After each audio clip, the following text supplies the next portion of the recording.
নমস্কার বন্ধুরা, আজকে আমি তোমাদের সঙ্গে শেয়ার করব ময়দার থেকে বড়া করে কী করে তরকারি করে। এই তরকারিটা আমি এক মারোয়ারি বাড়ির থেকে খেয়েছিলাম, কিন্তু আটার, এটা ময়দার না।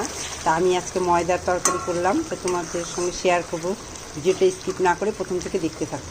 তো চলো রান্নার ভিডিওটা শুরু করি।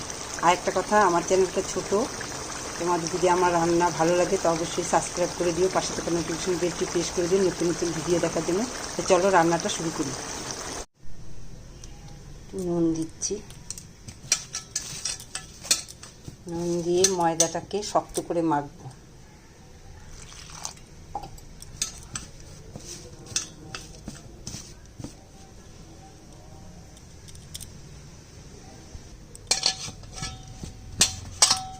এখানে 250 ময়দা আছে।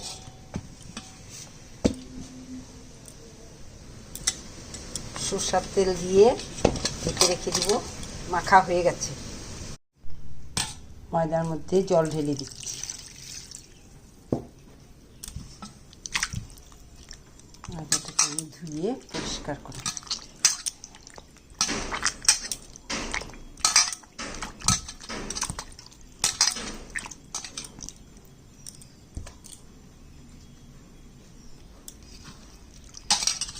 এইভাবে আমি 3 বার ধুয়ে নিচ্ছি।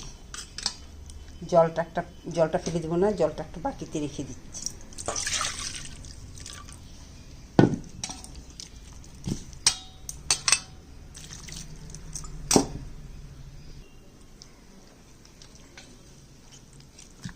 আবার জলটা ফেলে দিচ্ছি।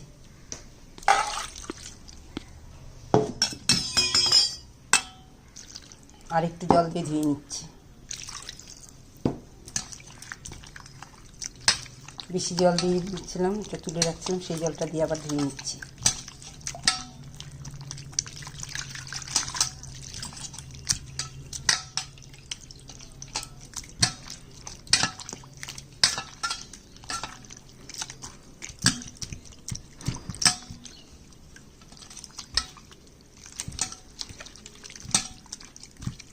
হয়ে গেছে।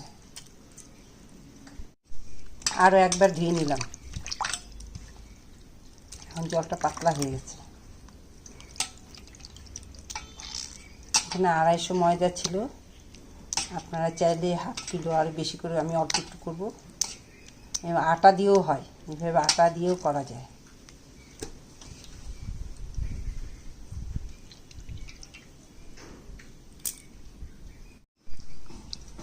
এইভাবে 8 থেকে 10 বার আমি ধুয়ে নিচ্ছি। এই ধোয়ার পরে আর জল বের হচ্ছে না। এইভাবে চিপে চিপে জলটা বের করে দিতে হবে।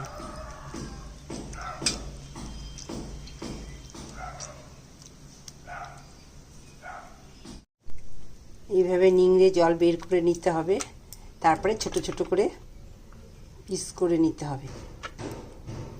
এইভাবে ছোট ছোট। রিফাইন অয়েল দিয়ে দিয়েছি। এখন আমি এইগুলোকে ভেজে নিচ্ছি। দেখো কি সুন্দর ফুলে ফুলে যাচ্ছে। তেলটা গায়ে ছিটে আসছে। দেখো সুন্দর বলের মতো ফুলে ফুলে গেছে।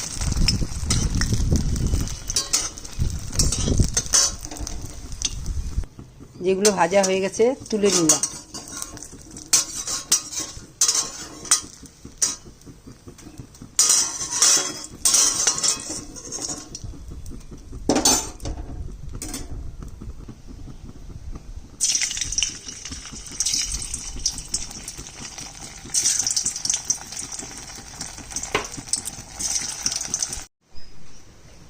ভাজা হয়ে গেছে, খুব সুন্দর সয়াবিনের মতো।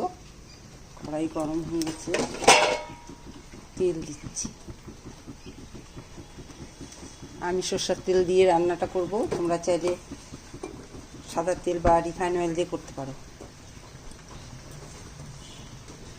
এখানে আলু সেদ্ধ করে ছোট ছোট করে কেটে নিয়েছি। আলুটা একটু ভেজে নিচ্ছি।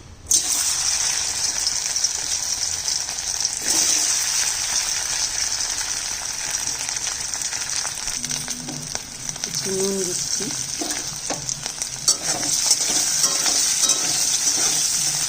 ভাজা হয়ে গেছে। এই আলু ভাজার তেলে একটা শুকনো লঙ্কা, তেজপাতা, একটু জিরে ফোড়ন দিলাম। এখানে আছে জিরা, আদা, ধনে আর পাকা লঙ্কা বাটা। এতটা মশলা আমার লাগবে না, যতটা লাগবে ততটাই আমি দিব।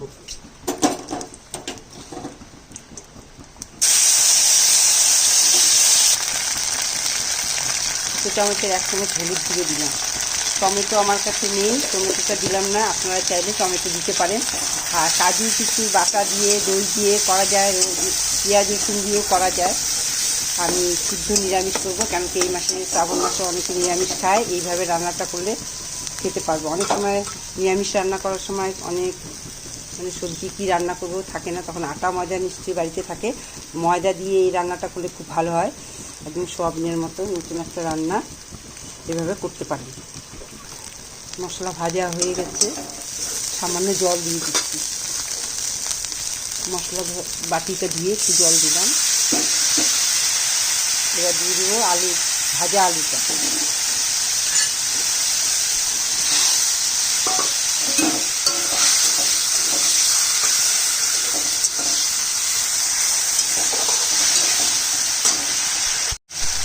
দিয়ে দিচ্ছি কাশ্মীরি লঙ্কার গুঁড়ো 1/2 চামচ।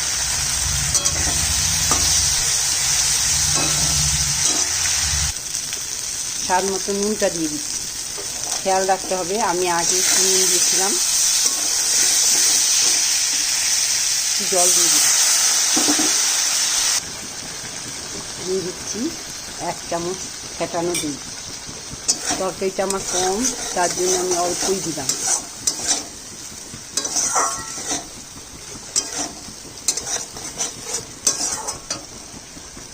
হয়ে গেছে, জল দিয়ে দিচ্ছি।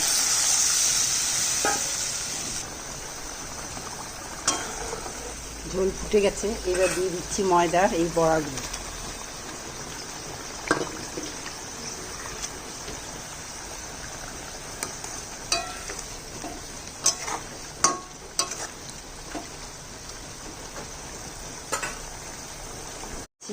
একটু গরম মশলার গুঁড়ো আর দিয়ে দিচ্ছি 1 চামচ ঘি।